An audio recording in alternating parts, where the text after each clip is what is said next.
हा सत्संग संत रामपालजी महाराजांचा असून मराठी भाषिक भक्त समाजास सहज समजावे म्हणून हिंदी भाषेतून मराठी भाषेत रूपांतरित करण्यात आलेला आहे.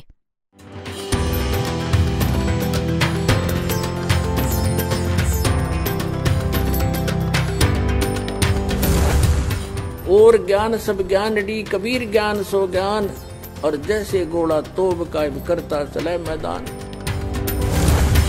जगद्गुरु तत्वदर्शी संत रामपालजी महाराजांचे अमृत वचन सर्व पवित्र धर्मांच्या व पवित्र शास्त्रांच्या आधारावर. साध मिले साडे साधी होंदी. भक्तांशी आमची भेट होते. माझी मुले जे माझे शिष्य आहेत ते माझ्याकडे येतात सत्संगाच्या वेळी, तर मला विशेष आनंद होतो. आमच्यासाठी हे लग्न, हा विवाह आहे आमचा. आत्म्याचा विवाह परमात्म्याशी होतो. कहते साध मिले साडे साधी होंदी और विछड़ जाए दिलगिरी वे.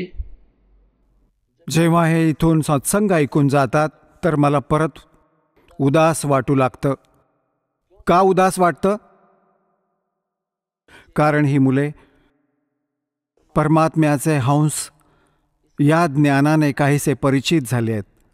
आता हे जात आहेत त्या लोकांमध्ये जे परमात्म्याच्या ज्ञानाने अपरिचित आहेत. आणि कुठे ही मुले आपला नियमभंग करून आणि त्या लोकांच्या विचारांना ऐकून आपली दिशा न बदलोत, हे नामापासून वंचित न होत, आणि जेव्हा ते परत येतात जसेच्या तसे, तेव्हा मला आनंद होतो की माझ्या पिकात कीड नाही लागली. तर सांगतात साध मिले साडे साधी होंदी और बिछुड़ जा दिलगिरी वे. अखदे नानक सुनो जहाना या मुश्किल हाल फकीरी वे. ही भक्ती खूप कठीण बनवली या अज्ञानी संत आणि महंत आचार्य व शंकराचार्यांनी. परमात्म्यापासून दूर केले आम्हाला. तत्वज्ञान राहिले नाही. सद्ग्रंथातील ज्ञान आमच्यापर्यंत पोहोचले नाही. लोकवेद बनवून आम्हाला अशा दंतकथा ऐकवल्या ज्यांचा काही शेंडा बोडखा काही नाही. तर पुण्यात्म्यांनो, जर तुम्ही आनंद साजरा कराल त्या दिवसाला साजरे करा ज्या दिवशी तुम्हाला नाम मिळालं. कबीर साहेब सांगतात, जिस दिन सतगुरु भेंटिया सो दिन लेख जान और बाकी जन्म गंवा दिया बिना गुरु के नाम. ज्या दिवशी तुम्हाला उपदेश मिळाला, तुमचं ते जीवन मनुष्याचं त्या दिवसापासून जन्म झाला समजा. त्याआधी तुमचं मनुष्य जीवन नव्हतं, परंतु शरीर निस्संदेह मनुष्याचं होतं. जा दिन सतगुरु भेंटिये सो दिन लेख जान बाकी समय व्यर्थ गया तेरा बिना गुरु के नाम. तर पुण्यात्म्यांनो, परमात्म्याच्या कृपेने आपल्याला हा सत्संग मिळालाय. तर सगळ्यात पहिल्यांदा परमात्म्याला आम्हाला शिक्षण द्यायला लागलं, आणि त्या शिक्षणाशिवाय आपण भगवानांना ओळखू शकलो नव्हतो. त्यांना माहीत होतं की हे खूप बिघडतील. शिक्षण होताच हे खूप हवेत उडतील. वैज्ञानिक गर्विष्ठ झाले. बनून परमात्मा देवाने दिलेल्या साहित्यावर अनुसंधान करून हे भगवानापासून दूर अजून करायला लागले, आणि तुम्ही पण होऊ लागलात. कुठे भगवान नाहीये. एक विश्वनियम आहे. एक मूलद्रव्य शोधलंय, त्यापासून सगळं काही बनतं. ते मूलद्रव्य कोणी बनवलं? या वैज्ञानिकांनी बनवलं. परमात्म्याच्या साहित्यावर बकवास करतात. जर 2 वर्ष पाऊस नाही झाला ना, तर हे वैज्ञानिक पण त्यांची सर्व उपकरणं असेच पडून पडून सडतील, जळतील. गंज चढेल त्यावर. भगवानाच्या कृपेला विसरवलं.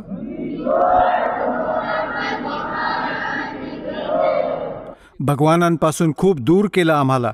आणि काय बनवलं यांनी? परमाणु बॉम्ब बनवला आपला नाश करायला. अरे हे काय अजब झालं. आणि पुण्यात्म्यांनो, हे इंटरनेट आणि हे प्रोजेक्टर, टेलिव्हिजन, हे परमात्म्यानं दिलेलं ज्ञान आहे. जीवस्तराचं नाही आहे की कोणाकडून काही चूक होईल, की मनुष्य बनवेल अशा वस्तू. परमात्मा कबीरजींनी त्यांना बुद्धी देऊन हे बनवलं आहे. आणि कशासाठी? आजच्या दिवसासाठी. या वेळेसाठी की एका जागेवर माझं ज्ञान चालू राहील, करोडो मुलं माझं एका वेळेला ऐकू शकतील आणि प्रत्यक्ष प्रमाण बघू शकतील. प्रोजेक्टर बनवले, दास इथे दाखवतो, तिथे बसून आपण प्रमाण बघत आहात, टीव्हीवर बघत आहात, घरोघरी बसून परमात्मा संदेश पाठवतायत. परमात्म्याला माहीत होते, कारण काळाने म्हटले होते. परमात्मा कबीरजींना प्रार्थना केली होती, चलाखी करून की 3 युगात कमी जीव घेऊन जावेत. और चौथा युग जब कलयुग आवे तब तो शरण जीव बहु जावे. ऐसा वचन हर मोय दीजे तब तुम गमन संसार ही कीजे. परमात्म्याचे पाय पकडून वचनबद्ध करून घेतले होते की 3 युगात जीव कमी घेऊन जावेत परत. और चौथा युग जब कलयुग आवे तब तो शरण जीव बहु जावे. मग किती पण घेऊन जा जास्त जीव चौथ्या युगात. तेव्हा परमात्म्याने म्हटलं होतं, ठीक आहे, मी वचनबद्ध झालो आणि चौथ्या युगात कलियुगात जीव घेऊन जाईल. तेव्हा पाहिलं ना, वचनबद्ध होऊन त्याच वेळी डोळे फिरवले भस्मासुराप्रमाणे आणि सांगू लागला, निसंशय कलियुगात तुम्ही या. कलियुगामध्ये असे करीन या प्राण्यांना की हे भक्तियोग्य नाही राहणार, यांचा इतका मलिन आत्मा करीन आणि मंदिर, मस्जिद आणि छोट्या या तीर्थांवर, यांच्यावर धामांवर आश्रित करून टाकीन आणि देवी देवतांच्या पूजेवर यांना आरूढ करीन. तुमची कोणतीही गोष्ट ऐकणार नाहीत. आणि या निसंशय म्हटलं होतं, जोग जीत जाओ संसारा, जीव न माने कहा तुम्हारा. जीव तुम्हारा कहा न माने, हमरी ओढ हो बाद बखाणे. असे उलटे पाठ शिकवीन, आपले खोटे दूत पाठवून की तुमच्याबरोबर तुमचीच मुले वादविवाद करतील माझ्याकडे, माझ्या पक्षात होऊन. जसे परमात्मा 600 वर्ष पहिले आले होते, त्यावेळी ते का आले होते? याकरता आले होते की या कलियुगात माझी मुले मला ओळखतील. ते लीला करून निघून गेले जे भगवान करत असतात. आता त्या भगवानाला ओळखण्यासाठी आपल्याला खूप सोपं झालंय. जर 600 वर्षांपूर्वी परमात्मा नसते आले तर आपण कसं ओळखलं असतं परमात्मा कोण आहे? भगवान जी लीला करत असतात ती प्रत्येक युगात अशीच करतात आणि या लीलांचं प्रमाण आमच्या सद्ग्रंथात मिळतं.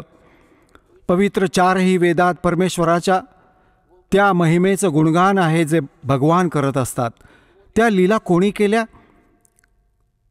ते 600 वर्ष पहिले बनारसमध्ये काशी शहरात भारतवर्षाच्या या पवित्र धर्तीवर आले होते. विणकराच्या रूपात, धानक रूपात आले होते.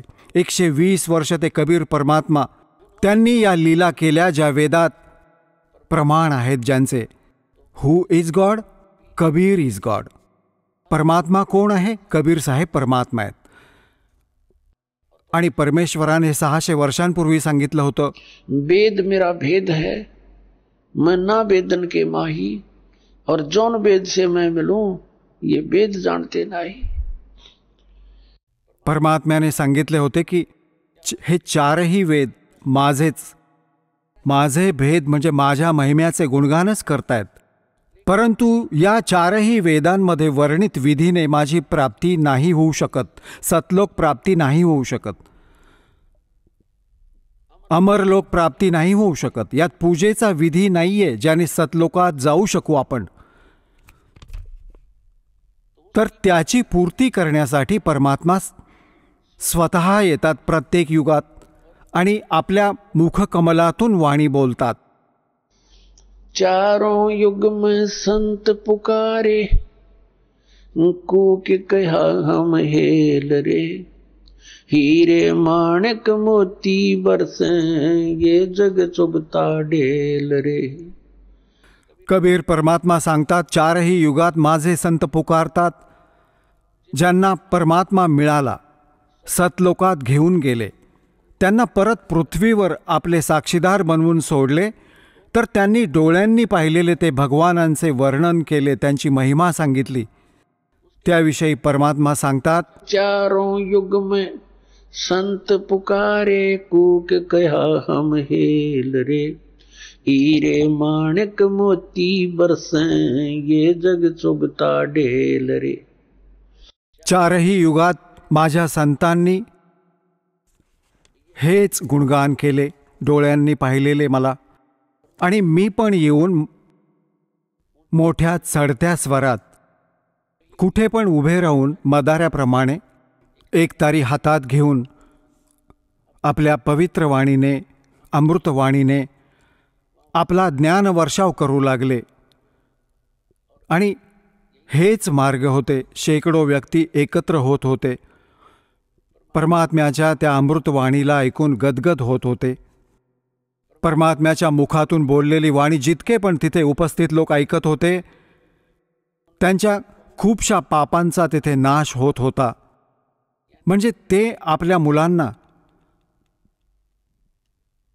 पुन्हा एकदा भक्तीने परिपूर्ण करण्यासाठी येत असतात, कारण की यांच्यात पुन्हा एकदा आस्था भगवानांची बनून राहील. आणि काळ ही इच्छा करतो की हे नास्तिक होऊ देत, यांना कोणताही आध्यात्मिक लाभ न होवो अशा भक्तीची विधी तयार करून दिली, प्रवेश करून दिला जगात.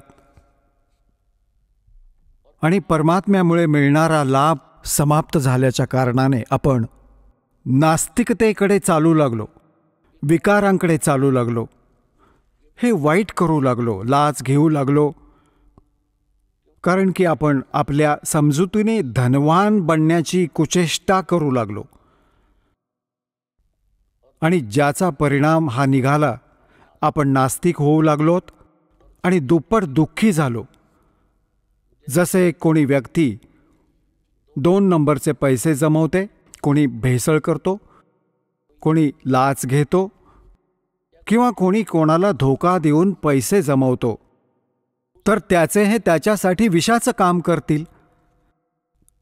आता एक व्यक्ती सांगत होती, त्याचा एकुलता एक मुलगा आजारी पडला. पहिलं तर तो आपल्या स्थानिक डॉक्टरांना दाखवत राहिला, कधी बरं वाटे कधी नाही. परत असेच संत साधू संतांच्या फेऱ्यात पडले. मग शेवटी जेव्हा बिलकुल तो असाच मरणाच्या जवळ पोहोचला, मरू लागला, तर त्याला परत PGIला घेऊन गेले. तिथे ऑल इंडिया इन्स्टिट्यूट दिल्लीला घेऊन गेले. त्याची दोन्ही मूत्रपिंड निकामी झाली होती. मूत्रपिंडांची शस्त्रक्रिया झाली, कोण्या नातेवाईकाने दिली होती त्याला. ते तर मग काय झालं की तो मुलगा बरा झाला. पैसे लागले जवळजवळ 3 लाखांपेक्षा जास्त. आजपासून जवळजवळ 30-35 वर्षांपूर्वीची गोष्ट आहे. तर त्यावेळी 3 लाखची किंमत, आजचे तर 30 लाख, आणि त्यावेळचे 3 लाख, इतकं हे होतं अंतर आता. आणि त्यावेळी पैशाची जी किंमत होती, तर याने काय सांगितलं की माझा मुलगा बरा झाला आणि पैसा इतका लागला की कर्ज झालं. लग्न विवाहाची तयारी करून ठेवली होती. विवाहाच्या काही वेळ आधीच दुर्घटना म्हणजे बस अपघातात मृत्यू झाला. आता ही सत्संग ऐकून डोळ्यातील अश्रू सुकत नव्हते त्या व्यक्तीचे, आणि स्वतःला दोष देत होती की मला तर थोडी शिक्षा मिळाली भगवान, मी इतका नीच व्यक्ती होतो. आपल्या मुलाला सुखी करण्यासाठी, त्याला गाडी आणि बंगल्यात बघण्यासाठी मी इतक्या अशा चुका केल्या की आता माझं काळीज हेलावलं जातं. 2 लाख रुपये कमावले असतील 5-10 वर्षामध्ये, 2 नंबरचं काम करून. 2 नंबरचं काम काय होतं की त्यावेळी ही कॅसेट, हे टेप चालत होते, टेप रेकॉर्डर चालत होते, आणि त्याची जी रिबीन होती ती कॅसेट, तो म्हणत होता मला 2 रुपयात पडत होती. सर्व होलसेल भावाने वजनावर आणत होतो. तिथे बनवून खोटी आणि ओरिजिनल कव्हरमध्ये भरत होतो. मला 2 रुपयात पडत होते सर्व आणि मी 32 रुपयांमध्ये विकत होतो. आणि ती लवकर तुटत होती. माझ्याकडे यायचे, मी फेकत होतो. मी काय करू? आणि आज मला त्याची योग्य शिक्षा मिळाली. आता पुण्यात्म्यांनो, आता त्याला सांगितलं, सत्संगात सांगितलं जातं की जो पैसा आपण 2 नंबरने कमावला तो तर राहिला नाही. तुमच्याजवळ काय राहिलं? ते पाप राहिलं जे तुम्ही भोगणं अजून बाकी आहे. आणि पैसा तर गेला. तर पुण्यात्म्यांनो, जेव्हा तुम्हाला ज्ञान होईल, या कोण्या बालकांनी सांगितलेली गोष्ट नाही आहे. हे गॉड गिव्हन, परमात्म्याने दिलेलं विधान आहे. त्यांनी सांगितलेलं ज्ञान आहे. हे कोणा डूमभाटाचं गीत नाही आहे. कोणी स्वार्थीपणाने गाऊन ठेवले असतील. परमार्थी परमात्म्याने सत्पुरुष कबीर साहेबांनी येऊन हे विधान सांगितले की मुलांनो, तुम्ही विष खाणं सोडून द्या जर इथे पण सुखी राहू इच्छिता जोपर्यंत तुमचं जीवन बाकी आहे.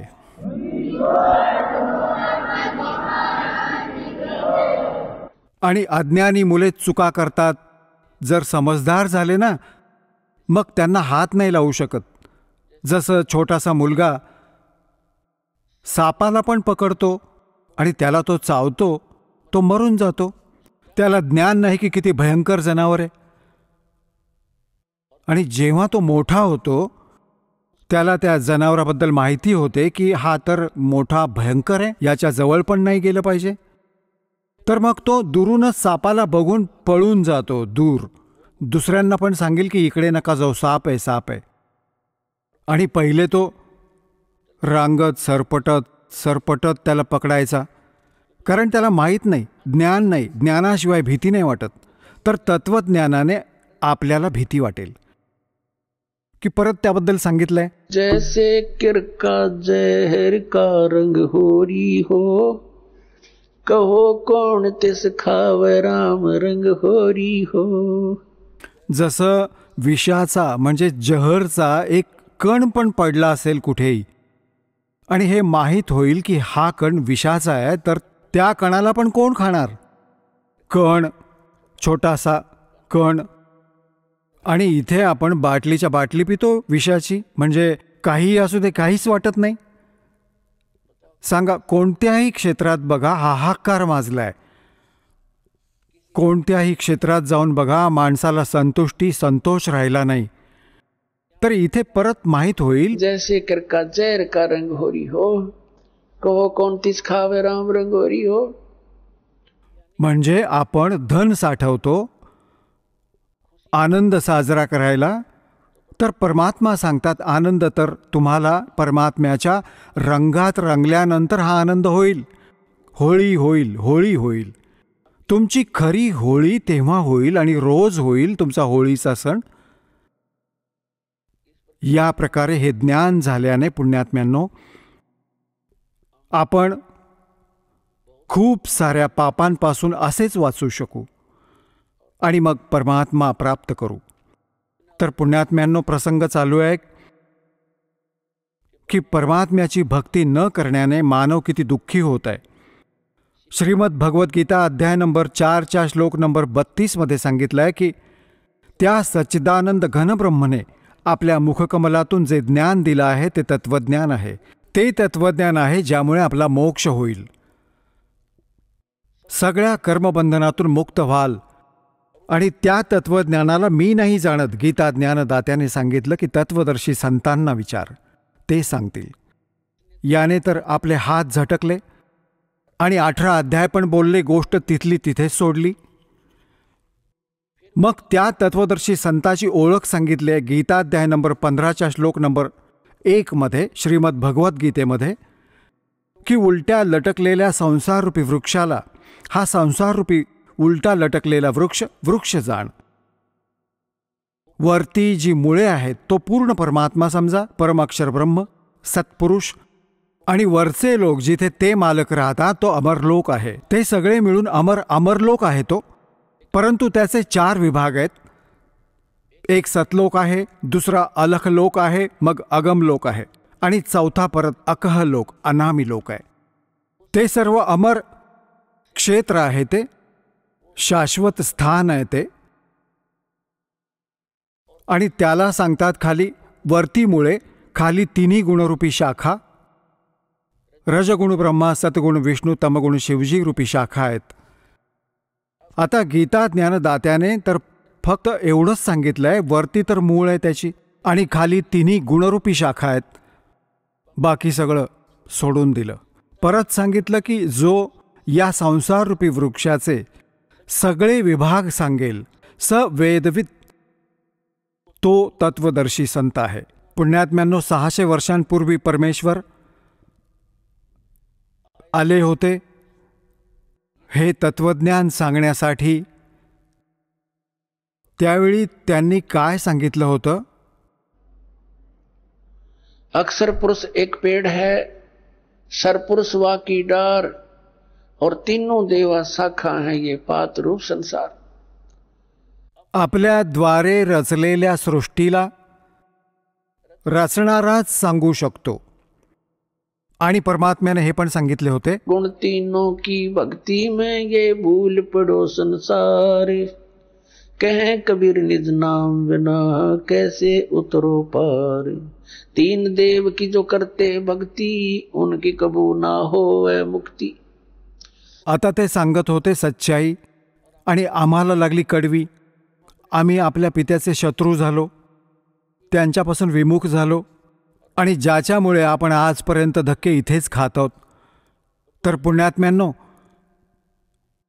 ज्या ज्ञानाला ना तर गीता ज्ञानदाता जाणत, आणि ते ज्ञान परमात्म्याने 600 वर्षांपूर्वी कबीरजींनी बोलून आपल्या अमृतवाणीमध्ये लिहून ठेवलंय, ज्यांना ते अशिक्षित म्हणत होते, तर पुण्यात्म्यांनो, ही पण एक विशेष कृपा दात्याची, कारण तो तर परमात्मा आहे. आणि परमात्म्याची कोणती पण जी क्रिया आहे, कोणते पण जे कार्य आहे, त्यात कोणतीही त्रुटी नाही असू शकत. तर त्यावेळी तो दाता ब्राह्मण वर्गात आला असता आणि थोडंफार काही संस्कृत पण शिकला असता, ज्ञान हेच सांगितलं असतं, तर आपण हे नसतं मानलं की हे भगवान होते. आपण तर विचार केला यांना लक्षात आलं असेल आणि ब्राह्मणांना समजलं नसेल, हे भगवान नाही आहेत. आता स्पष्ट झालं, जो अशिक्षित अक्षरज्ञान जाणत नाही आणि ते ज्ञान सांगत आहे जे आमच्या पुराणात लिहिलेलं आहे. आणि हे आमचे धर्मगुरू आचार्य शंकराचार्य, ब्राह्मण, ऋषी, महर्षी, संत आणि महंत यांना कख नाही माहिती पुराण, वेद आणि गीतेचं. तर who is God? Kabir is God.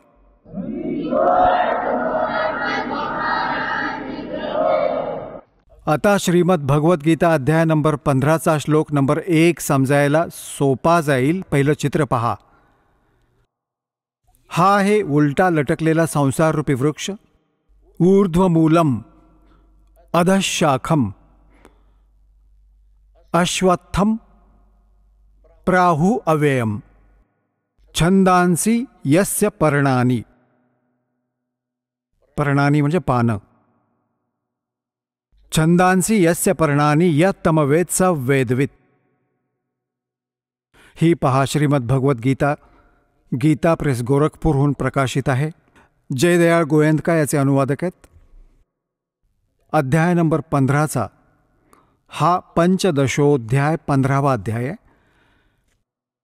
आणि पहिला मंत्र आहे ऊर्ध्वमूलम. हा पहिला मंत्र आहे. ऊर्ध्वमूलम अधशाखम अश्वत्थम प्राहु अव्ययम छंदांसी यस्य पर्णानी यः तमवेद सह वेदवित. वेद म्हणजे जाणणे पण होते. वेद हे 4ही वेदांचे पण बोधक आहे. ऊर्ध्वम म्हणजे वरती, मूलम म्हणजे मूळ, आणि अध म्हणजे खाली, शाखा. अश्वत्थम प्राहु अव्ययम हे संसाररूपी पिंपळाचं झाड अविनाशी म्हटलं गेलं आहे. छंदांचे म्हणजे याचे सर्व विभाग. छंद याची पानं, पर्णानी याची पानं, हे जे आहेत ते पाने, त्याचे असे विभाग आहेत. य तमवेद या सर्वांना जो जाणतो, स वेदवित, ते वेदाच्या तात्पर्याला जाणणारे असतात. हे वाचूया. आदि पुरुष परमेश्वर मूळवाले इथं लिहायचं होतं आदी पुरुष परमेश्वर म्हणजे पूर्ण परमात्मा रूपी वरती मुळं असलेले, ऊर्ध्व म्हणजे वरती, अधः शाखम असायला हवं होतं. खाली शाखावाला हे ब्रह्मरूप मुख्य शाखावाले चुकीचं लिहिलंय.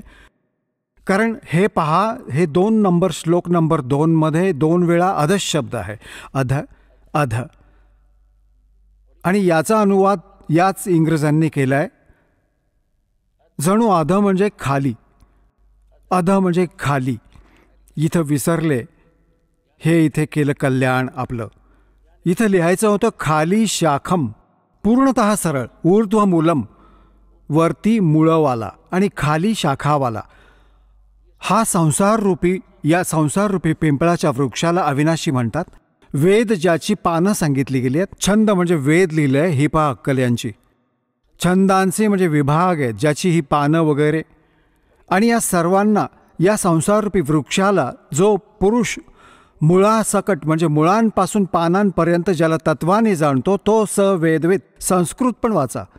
ही काही लांबलचक गोष्ट नाही की आपण कधी लक्ष दिलं नव्हतं याच्याकडे. म्हणजे तो वेदवित म्हणजे वेदांच्या तात्पर्याला जाणणारा म्हणजे तत्वदर्शी संत आहे तो, जो याचे सर्व विभाग जाणतो. तर कोण आहे तो? कुणी सांगितलं हे ज्ञान? कबीर परमेश्वराने 600 वर्षांपूर्वी आणि रामानंदजींना जेव्हा त्या 4ही वेदांचा ज्ञाता मानलं जात होतं, महर्षी रामानंदजी, आणि पुराणांना कंठस्थ पाठ करून ठेवलं होतं. बाल ब्रह्मचारी आणि 104 वर्षांचा झाला होता ओझी वाहता वाहता. जेव्हा परमात्मा भेटले होते आणि सतलोक दाखवून परत सोडलं होतं आपल्या स्थितीला परिचित करून, तेव्हा सांगितलं होतं, तुम साहेब तुम संत हो, तुम सतगुरु तुम हंस, गरीब दास तेरे रूप बिना और न दूजा अंश. तुम्ही साहेब, तुम्ही संत आहात. तुम्ही साहेब म्हणजे परमात्मा आहात आणि तुम्हीच वास्तवात जे तुमच्यात गुण आहेत, एक संत, तुम्हीच ते संत आहात आणि तुम्हीच सद्गुरू आहात. सतगुरू म्हणजे सत्य ज्ञान देणारा.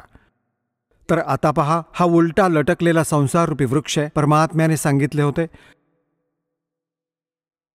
अक्षर पुरुष एक वृक्ष आहे जो जमिनीच्या बाहेर दिसतो, तो भाग त्याला वृक्ष म्हणतात, म्हटलं जातं. हे जाणून घ्या, एक वृक्ष आहे आणि हे खोड हा अक्षर पुरुष आहे, त्याला परब्रह्म पण म्हणतात. इतका भाग समजा या संसाररूपी वृक्षाचा. आणि यातून एक मोठी फांदी निघाली आहे, तो क्षरपुरुष आहे. हा अक्षरपुरुष, हा क्षरपुरुष, हा क्षरपुरुष इतका हा. याच्या मग 3 शाखा होतात. ये तीनों देवा शाखा हैं भाई, पाते रूप संसार. अक्षर पुरुष एक पेड़ है, निरंजन वाकी डारे. क्षरपुरुषाला निरंजन पण म्हणतात, ज्योती निरंजन काळ. क्षरब्रह्म पण म्हणतात त्याला, क्षरपुरुष पण, कालब्रह्म पण. ही तर फांदी आहे. और तीनों देवा शाखा हैं भाई, पाते रूप संसार. ही अमृतवाणी परमात्म्याची. कबीर अक्षर पुरुष एक पेड़ है, निरंजन कहो, सरपुरुष कहो, वाकी डार, और तीनों देवा शाखा हैं ये पात रूप संसार.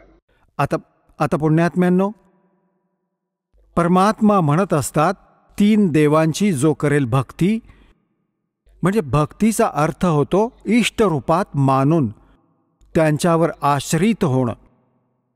त्यांच्या व्यतिरिक्त अजून कोणाची पूजा नाही करत, म्हणजे इष्टरूपात मानून जी साधना केली जाते त्याचे आपण भक्त म्हणवले जातो. तर काय सांगतात? तीनों गुण की भक्ति में ये भूल पड़े हो संसार, और कह कबीर निज नाम बिना तुम कैसे उतरो पार. आता परत बघा, गीताध्याय नंबर 15चा श्लोक नंबर 2,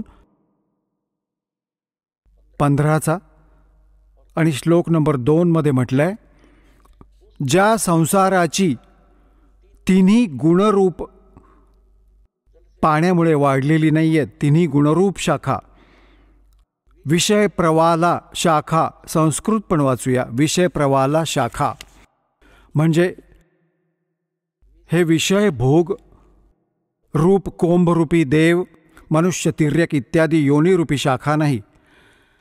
विषय विकारांच्या शाखा आहेत, तिन्ही रजगुण ब्रह्मा, सद्गुण विष्णू, तमगुण शिवजी.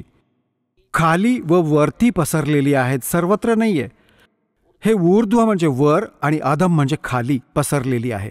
आणि मनुष्य लोकात कर्मानुबंधिनी म्हणजे कर्माच्या अनुसार बांधणारी, जसे ज्याने कर्म केले आहे इतकेच फळ देतात, हे बांधून ठेवतात या तिन्ही देवता.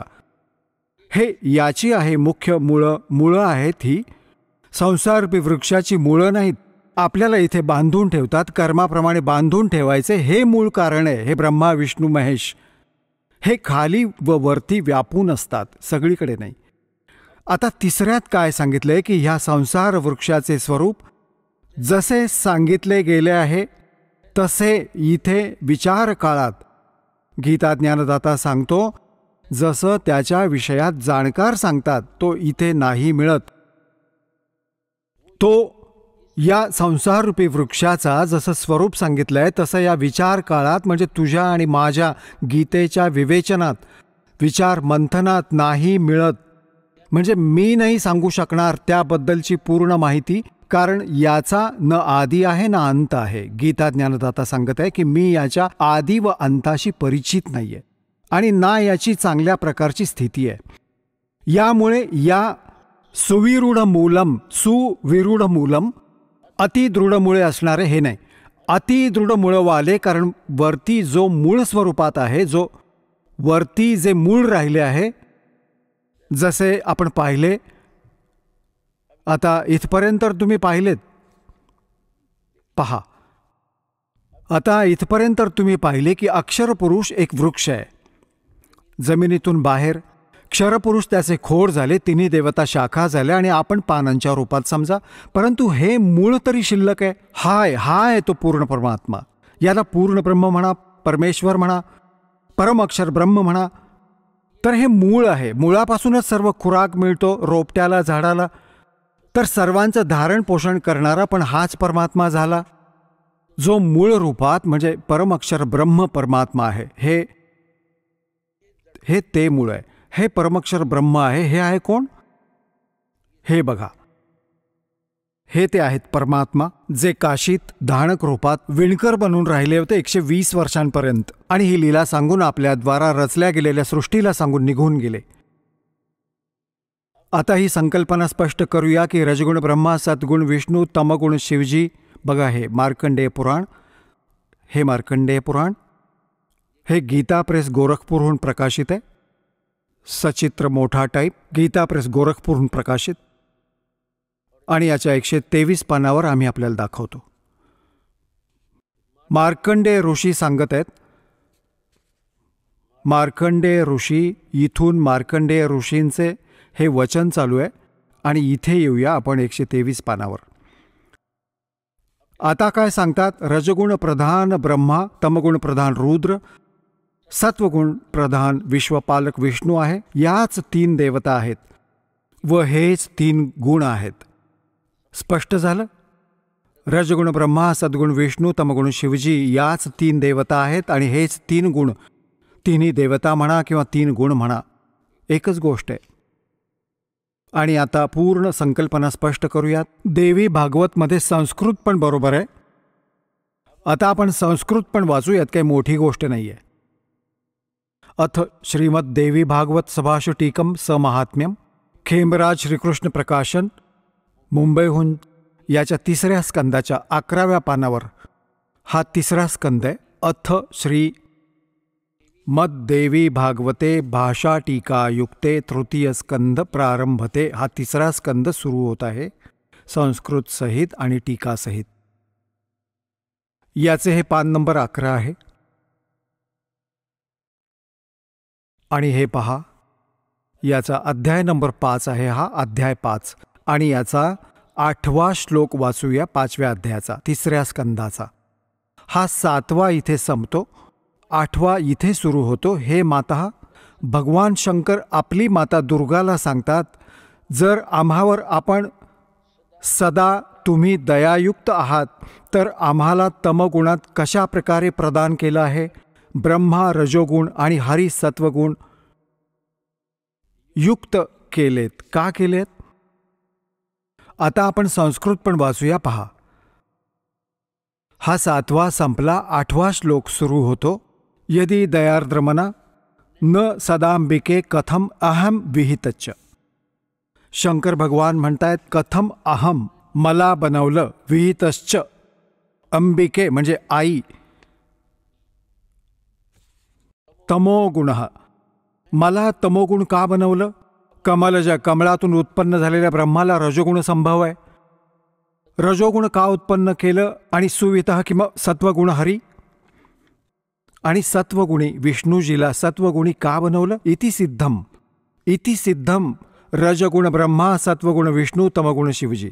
आता या श्रीमद भगवद्गीता अध्याय नंबर 15च्या श्लोक नंबर, आता एक तर आपण वाचला, समजून पण घेतला. वरती मूळवाला ऊर्ध्वमूलम अधशाखम, ऊर्ध्वमूलम अधशाखम, हे पहिलीच्या वर्गातल्या प्रमाणे होईल तुमच्यासाठी.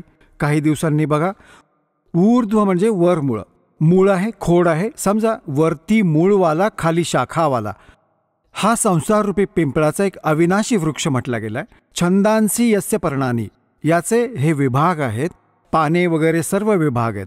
तम वेद, या तमवेद, या म्हणजे जो, तम म्हणजे त्याला, अज्ञानाच्या अंधकारात लपलेल्या जाणत आहे. सवेदवित, तो तत्वदर्शी संत आहे. यांनी तर ही आडकाठी टाकून ठेवली, आदिपुरुष परमेश्वर रूप मूळवाले, हे तर इथपर्यंत ठीक लिहिलंय. ब्रह्मरूप मुख्य शाखावाले, यांची बुद्धी तर इथेच भरकटली आहे, उलटी सुलटी. आणि परत म्हटले संसाररूपी पिंपळाच्या झाडाला अविनाशी म्हणतात. वेद ज्याची पानं म्हटली गेली आहेत. आणि त्या संसाररूपी वृक्षाला जो पुरुष मुळापासून, म्हणजे मुळापासून जाणतो, मुळापासून पानापर्यंत जाणतो, तत्वाने जाणतो, सवेदवित, तो आहे वेदांच्या तात्पर्याला जाणणारा. आता पहा, आता या संसाररूपी वृक्षाचं काय सांगितलंय की त्या संसाररूपी वृक्षाची तिन्ही गुणरूपी, तिन्ही गुणरूपी, हा अनुवाद चुकीचा केलाय. विषय प्रवाला शाखा, विषय विकारांची ही शाखा, रजगुण ब्रह्मा, सत्वगुण विष्णू, तमगुण शिवजी, तिन्ही गुण रजगुण ब्रह्मा, सत्वगुण विष्णू, तमगुण शिवजी रूपी शाखा खाली व वरती पसरल्या आहेत. आणि मनुष्य लोकात कर्मानुसार हेच आपल्याला इथे फसवून ठेवतात, बांधून ठेवतात. हे खाली आणि वर व्याप्त आहेत. आणि परत सांगितलंय तिसऱ्यात, या संसाररूपी वृक्षाचे स्वरूप जसं सांगितलंय, जसं इथे विचार काळात, म्हणजेच तुझ्या व माझ्या गीताजीच्या चर्चेमध्ये नाही मिळत. मी नाही सांगू शकत तुला, याचा आदी आणि अंत मला माहीत नाही, आणि नाही याची चांगल्या प्रकारची स्थिती आहे. यासाठी या सुविरूढ मूल, म्हणजे अतिदृढ मूळवाला, कारण ते वरती परमात्म्याचे जे वरती क्षेत्र, आणि भगवान तो तर अविनाशी आहे, स्वतः अतिदृढ आहे. आणि संसार रूपी पिंपळाच्या झाडाला दृढ, यांनी काय म्हटलंय? असंग शस्त्रेण छित्वा, याचा अर्थ होतो वैराग्यरूप शस्त्राद्वारे नाही, तत्वज्ञान रूपी शस्त्राद्वारे कापून. म्हणजे त्या तत्वज्ञान रूपी, त्या तत्वज्ञानाने समजून, त्यानंतर हा 4था श्लोक इथे अनुवाद आहे याचा.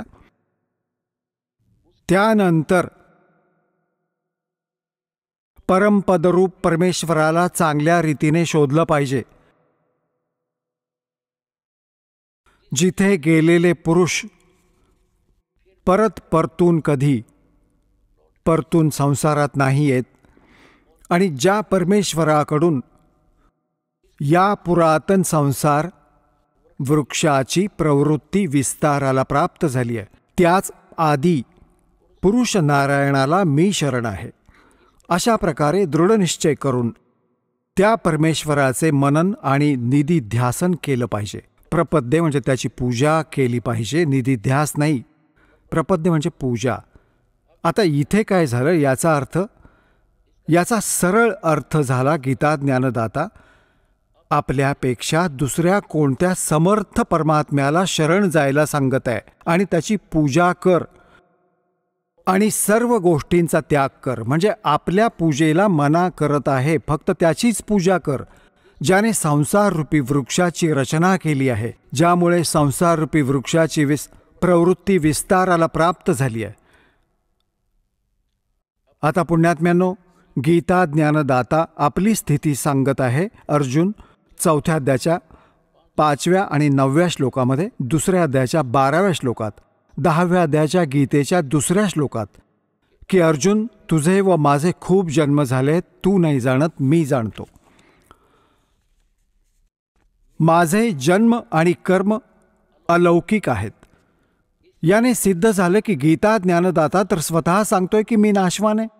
तर या नाशवानाची भक्ती करून तो त्या स्थानाला कसं प्राप्त करणार जिथे गेल्यानंतर परत परतून संसारात नाही येत.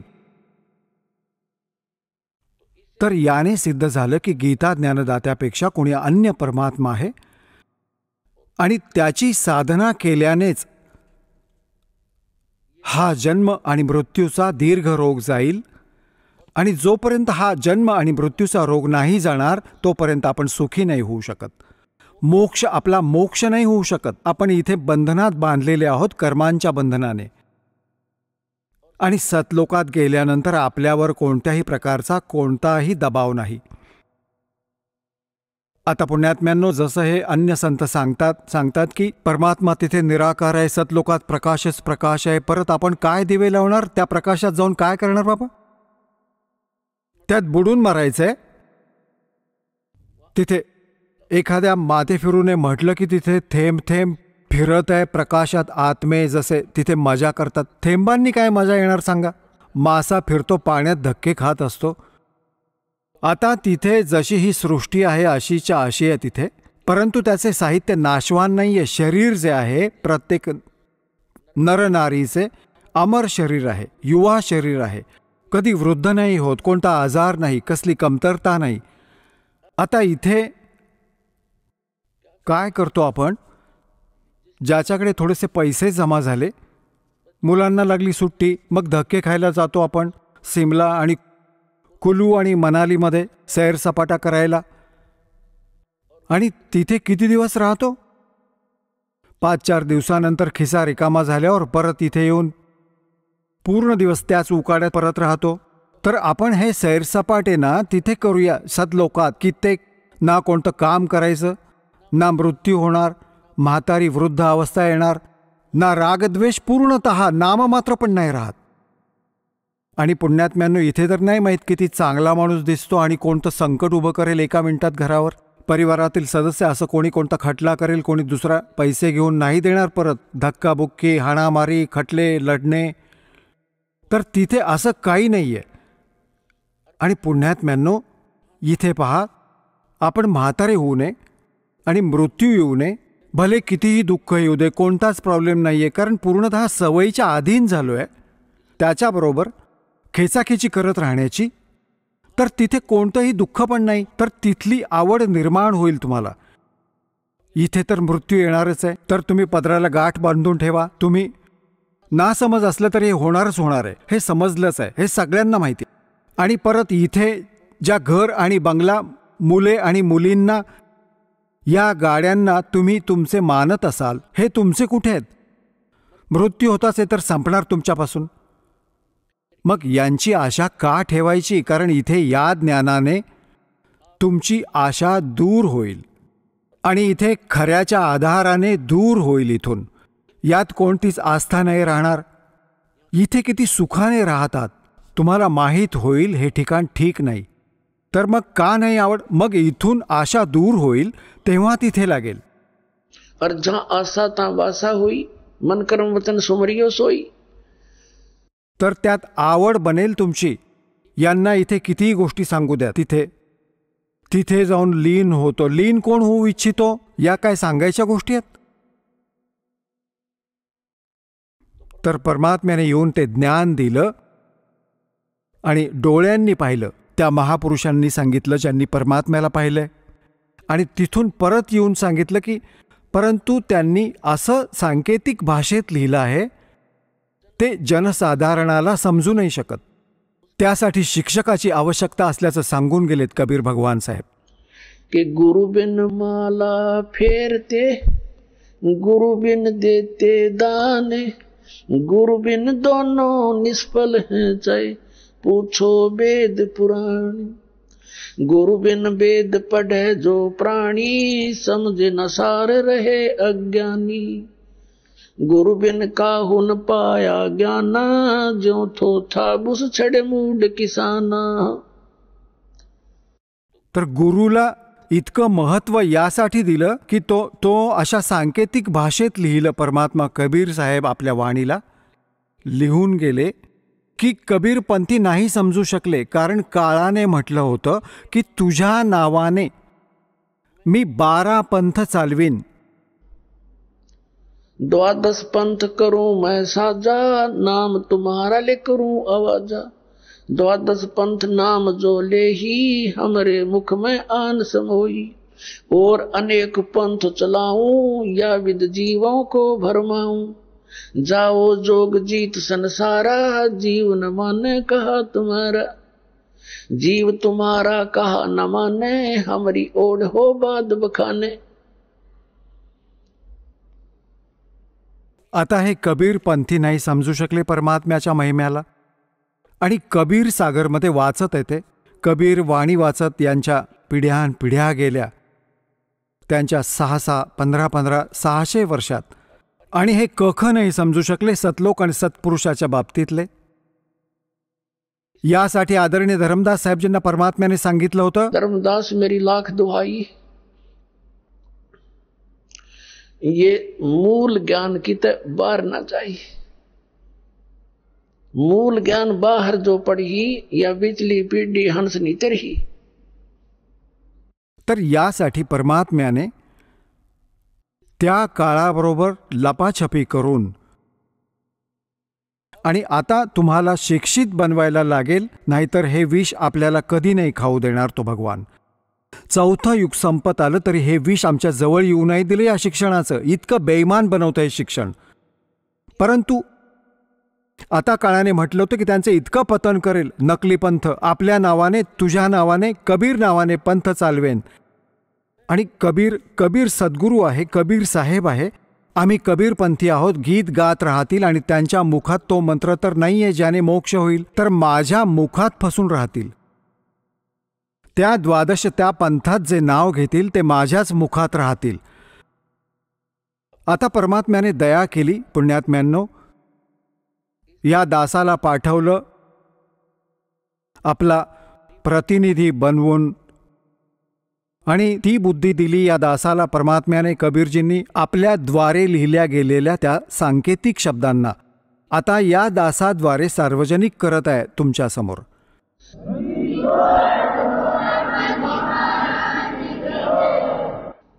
तर पुण्यात्म्यांनो, हे कबीरपंथी नाही समजू शकले आणि हे राधास्वामी, धनधन सद्गुरू, जय गुरुदेववाले, हे शिवदयालजींपासून निघालेले, हे सच्चा सौदा शिरसावाले, जगमालवाले, हे त्याच काळाच्या चालवलेल्या पंथातील एक आहे। तर आता प्रसंग चालू होता, परमात्म्याने 600 वर्षांपूर्वी येऊन सांगितले होते आणि धर्मदासजींना सांगितले होते की एकदा माझी या काळाबरोबर वार्ता झाली होती। त्याने सांगितले होते की कलियुगामध्ये असे करीन या प्राण्यांना, हे भक्तियोग्य नाही राहणार। तर परमात्म्याने तुम्हाला पहिल्यांदा चांगलं शिक्षण दिलं। त्यांना माहीत होतं हे बिघडणार खूप, आपण बिघडलो पण खूप, कारण की चांगला हुद्दा असेल, चांगली कार बंगला असेल, रामाची आवश्यकताच नाही समजत होत आपण, आणि उद्या गाढव बनून कुंभार 2.5 मणाचा बोजा लादेल तेव्हा समजेल। तर ते ज्ञान नाही आपल्याला, ते ज्ञान या ज्ञानानेच होईल, या तत्वज्ञानाने होईल। तर पुण्यात्म्यांनो, आता आपल्याला तो मोक्ष प्राप्त करायचा आहे जिथे गेल्यानंतर परतून आपण संसारात येत नाही। तर तो कोण आहे? तो परमाक्षर ब्रह्म आहे, तो सत्पुरुष अमर पुरुष आहे।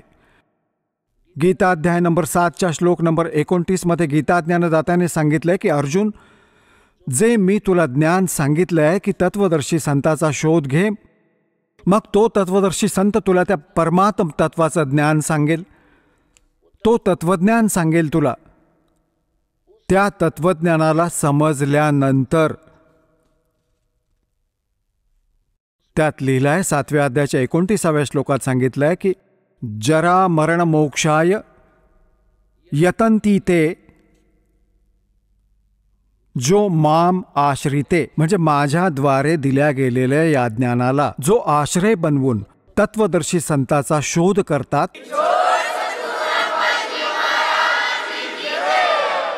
चला आता आपण त्या श्रद्धाळूंचे अनुभव जाणून घेऊया ज्यांनी जगद्गुरू तत्वदर्शी संत रामपालजी महाराज यांच्याकडून दीक्षा प्राप्त केलेली आहे, तसेच त्यांच्याद्वारे सांगितलेल्या भक्ती मार्गावर चालत आहेत. नमस्कार सतसाहेब. आपलं नाव? तानकू पवन बधाने. आपण कुठून आलात? धुळे जिल्हा, साक्री तालुका, दुसानेहून. आपला व्यवसाय काय आहे? शेती व्यवसाय. संत रामपालजी महाराजांची गुरुदीक्षा आपण कधी घेतली? 2020. संत रामपालजी महाराजांच्या शरणात येण्या अगोदर आपण व आपला परिवार कोणती भक्ती साधना करत होतात? ते महाराष्ट्रामध्ये जी प्रचलित भक्ती आहे, सकाळी उठून मंदिरात जाणे, पूजापाठ करणे आणि पूजापाठ करणे, फुलावर वगैरे वाहणे आणि पुन्हा लगे आपला जो शेती व्यवसाय आहे त्याला आहे ना 8-9 वाजेला लगे शेती व्यवसायाला निघून जाणे. पुन्हा लगे नंतर आषाढी महिन्यामध्ये वारकरी निघायचे, भाद्रपद महिन्यामध्ये वारीला जायचो आम्ही त्र्यंबकेश्वरला वारीला जाताना आम्ही तिथं 8-9 दिवसपर्यंत आहे ना की पायी वारी जायचो आम्ही. पायी वारी जाताना ज्या ठिकाणी आमचा मुक्काम असला तर तिथं आम्ही गाणे, कीर्तन वगैरे आणि पुन्हा बारुडे वगैरे असे काही रम्य वस्तू करायचे. आणि नंतर संध्याकाळी रात्री 8-9-12-11 वाजेपर्यंत की कीर्तन व्हायचं महाराजांचं.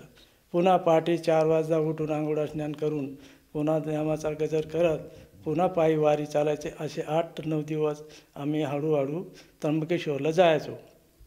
त्र्यंबकेश्वर जाऊन तिथं येणार 2 दिवस थांबून महादेवाची पूजा वगैरे, आरती, फूल हार करून, नारळ वगैरे सर्व प्रसाद करून वगैरे तिथं 2 दिवस थांबून एकमेकांना, सर्व वारकऱ्यांनी एकमेकांना आनंदीने भेटून गाठून आणि लगे पुन्हा माघारी यायचो.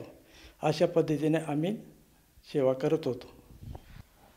सर, जसं तुम्ही सांगत आहात की आपण महाराष्ट्रामध्ये जी प्रचलित भक्ती साधना आहे ती करत होतात, आपण वारीला जात होतात, आपण मंत्रजापसुद्धा करत होतात, मग आपण भक्तीमध्ये होतातच. तर मग तुम्ही संत रामपालजी महाराजांच्या मार्गात आपण कसे काय आलात आणि आपल्याला जो पारंपरिक भक्तिविधी आहे ती भक्तिविधीकडून आपण संत रामपालजी महाराजांच्या मार्गाकडे कसे काय वळालात? तर गावात माझा एक मित्र होता. त्या मित्राला भरपूर व्याधी होत्या. व्याधी म्हणजे त्या व्याधीमुळे त्या मित्राला कोणीतरी एक आपल्या भक्तापैकी त्यांना ज्ञानगंगा व जगण्याचा मार्ग दिला. वाचल्यानंतर त्या माणसाचे येणं जे काही विकार होते ते दूर झाले आणि त्याने मला सांगितलं की बुवा या भक्तीमध्ये असं प्रमाण आहे आणि त्या पद्धतीने आपल्याला काही जे काही दुःख असेल, शरीराच्या व्याधी असतील किंवा घरात क्लेश असेल किंवा काही ज्या मनातले चिडचिड गोष्टी आहेत ते संपूर्ण नष्ट होतील, तर तू हे पुस्तक वाच. तर मी ते दोघं पुस्तक वाचल्यानंतर मला अपेक्षा झाली की या ज्ञानामध्ये काहीतरी आपल्याला आहे ना फायदा होईल आणि त्याच्यामुळे मी ते नामदीक्षा घेतली. सर, आज महाराष्ट्रामध्ये वारकरी संप्रदाय हा मोठ्या प्रमाणात आहे आणि वारकरी जे लोक आहेत अतिशय मृदू असतात, कुठल्याही प्रकारे त्यांच्यामध्ये क्लेश नसतो, अतिशय सात्विक लोक असतात. तर मग तो संप्रदायामध्ये आपण आधीपासूनच होतात, तर मग संत रामपालजी महाराजांच्या मार्गात आपण का आलात? याचं कारण असं आहे की आतापर्यंत वारकरी संप्रदायाचे जेवढे काही संतमंत होते आणि त्या पोटी जे काही आजकालचे जेवढे महाराज आहेत त्या महाराजांनी गीता सर्व काही त्यांनी सांगितलं, पण त्याच्यातलं जे गूढ रहस्य आहे की आपण भक्ती कशासाठी करतो, दुःख निवारण झालं पाहिजे, घरातले केस दूर झाले पाहिजे, याच्यासाठी आहे ना त्यांना आहे ना ते ज्ञान प्राप्त झालेलं नाही आहे. म्हणून हे याच्यात प्रमाण पूर्ण आहे ना संत रामपालजी महाराजांनी सांगितल्याप्रमाणे ज्या माणसाने नामदीक्षा घेतली आणि त्या पद्धतीने नेमधर्मात जर राहिले तर त्यांचं आयुष्यात कल्याण पण होतं आणि मोक्षाचा मार्ग पण मिळतो आणि सर्व काही व्यवस्थित एकदम शांत वातावरण होते. सर, जसं तुम्ही सांगत आहात की संत रामपालजी महाराजांनी जो काही मार्ग दिला त्या सद्भक्तीमुळे मानव समाज सुधारतो आणि त्याला शांती प्राप्त होते, एक सद्मार्गी तो लागतो आणि सद्भक्ती करतो, तर त्या भक्तीमुळे किंवा संत रामपालजी महाराज आज समाजाला जे काही साधना शिकवत आहेत, जो जगण्याचा मार्ग देत आहेत, त्यामुळे आपल्याला व आपल्या परिवाराला काही अनुभव अनुभवायला आलेत का? अनुभव म्हणजे माझा जो उजवा पाय आहे तो मी एक शेती व्यवसायाचा माणूस असल्यामुळे की मी शेतात जाऊन दिवसभर काम करू शकत नव्हतो किंवा 2 किलोमीटर पायी जात नव्हतो. पण नामदीक्षा गेल्यानंतर परमात्माची दया झाली, रामपाल संत महाराजांची दया झाली की मी शेतात जाऊन 2 तास 3 तास काम करू शकतो, 4 किलोमीटर 3 किलोमीटर पायी जाऊ शकतो आणि कुठलीही प्रकारची गोळी घेत नाही. दुसरा लाभ असा की हाताला पण डॉक्टरांनी पॅरेलिसचा झटका सांगितला होता. पण जेव्हा त्यांनी आलेखचा फोटो काढण्याची तयारी केली, ECG काढायची होती, त्यावेळेला की मला परमात्मा रामपालजी महाराजांचे नाममंत्रांची आठवण आली. त्यावेळेला मी जप सुरू केले, तर हाताचे जे काही विकार होते ते फोटोतून गायब झाले. आणि डॉक्टरांनी आधी सांगितलं होतं की मी पहिल्यांदा जे चेकिंग केलं होतं की त्यावेळेला तुम्हाला ते मी गोळींचा उपचार दिला होता आणि आज काय होतं आहे असं. मग मी सांगितलं, आम्ही ते काही केलं नाही किंवा बाहेर कुठल्या डॉक्टरला दाखवलं नाही किंवा हाकीम वैद कुठं काही केलं नाही. मग ते काय झालं असेल नसेल तर हे संत रामपालजी महाराजांच्या दयेने ते बंद झालं. सर, जसं तुम्ही सांगत आहात की संत रामपालजी महाराजांच्या दयेने किंवा त्यांनी जी तुम्हाला शिकवण दिली, जो काही मार्ग सांगितला, त्या मार्गामध्ये आपण आपली साधना करत आहात आणि त्या जोरावरच आपल्याला आज लाभ प्राप्त होत आहेत, शारीरिक मानसिक. तर ह्या अनुषंगाने आपण आपल्यासारखे जे भाविक आहेत त्यांना उद्देशून आपण काय संदेश द्याल? संदेश ते देवाचे लायकीचे आम्ही नाही आहोत, पण आम्ही संत रामपालजी महाराजांचे जे काही ज्ञानगंगा पुस्तक, जगण्याचा मार्ग, तर त्याचं अध्ययन करा. अध्ययन करून लगे आपलं जीवनाचं कल्याण करून घ्या. त्याच्यात ते संत रामपालजी महाराजांनी बोट ठेवून प्रमाण दाखवलेलं आहे. असा कुठलाही संत नाही जगामध्ये की बोट ठेवून लगे आपल्याला शास्त्राचं अध्याय करून दाखवलं. तर एकमेव संत आलेला आहे पृथ्वीवर, तर त्याचा आपण 100% उपयोग करून आपलं जीवनाचं कल्याण करून घ्या. सर, जर आज आपल्या हाकेला एखादा साध घालूशी इच्छित असेल आणि त्यालासुद्धा वाटत असेल की आपणसुद्धा संत रामपालजी महाराजांची नामदीक्षा घ्यावी, तर तो साधक संत रामपालजी महाराजांची नामदीक्षा कशी घेऊ शकेल? आता बसलेले सर्व काही बंधू भगिनी बसलेले आहेत. आपण जे सत्संग पाहतोय त्या सत्संगच्या खाली एक पट्टी चालते, त्या पट्टीवर नंबर फ्लॅश होत आहे. आपल्याला जे नामदीक्षा घ्यायची असेल तर ही जी खाली पट्टी चालू आहे त्याच्यावर नोट करून आपण जवळच्या कुठल्याही नामदान केंद्राला फोन करून लगेच पुस्तके मागू शकता आणि नामदीक्षा घेऊ शकता. सर, जसं तुम्ही सांगत आहात की आज TV चॅनलवर जे काही नंबर फ्लॅश होत आहेत त्या नंबरवर संपर्क साधून साधक आपल्या जवळच्या नामदान केंद्राची माहिती मिळू शकतो आणि तेथे जाऊन तो साधक संत रामपालजी महाराजांचा अनुग्रह घेऊ शकतो. तर मला असं विचारायचं आहे, या साधकाला त्या अनुग्रहासाठी किंवा त्या नामदीक्षेसाठी किती पैसे मोजावे लागतात? या दीक्षेसाठी याला कुठलाही 1 रुपयाचा खर्च नाही आहे. सर्व काही सामुग्री जी आहे, नाममंत्र वगैरे प्रसाद हे सर्व फ्री मिळत आहे. धन्यवाद सतसाहेब.